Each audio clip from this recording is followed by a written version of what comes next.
Do you want to share a little bit about this particular activity you had designed with Twitter, because you're also bringing in the social media, and Yes, about the human-computer interaction activity? yes. Well,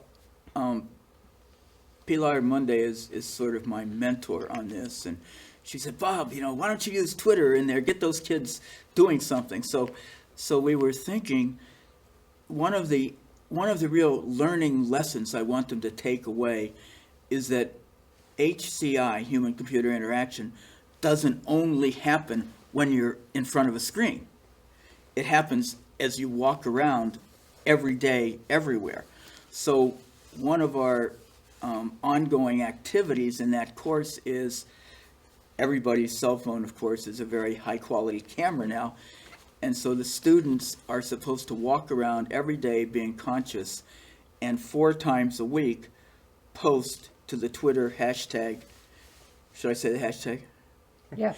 HC, hashtag CS232AB. And so they post either a good example or a bad example of everyday HCI, and then they comment on it. And the comments are supposed to be informed by our class discussions. So the idea is that if everybody gets aware of HCI in your everyday life, then sooner or later, we're going to start improving it.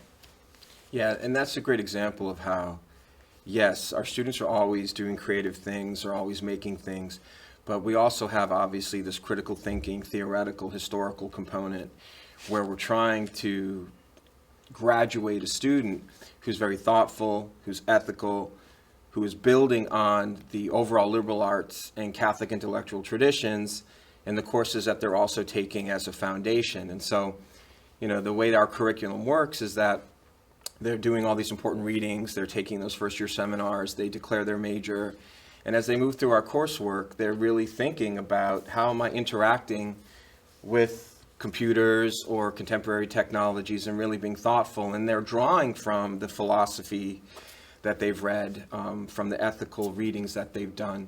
And we really rely on that, and we try to really build on that. So it's part of a broader curriculum, which does make us different. Yes, we have these wonderful facilities. We have professors who've written textbooks and in computer science.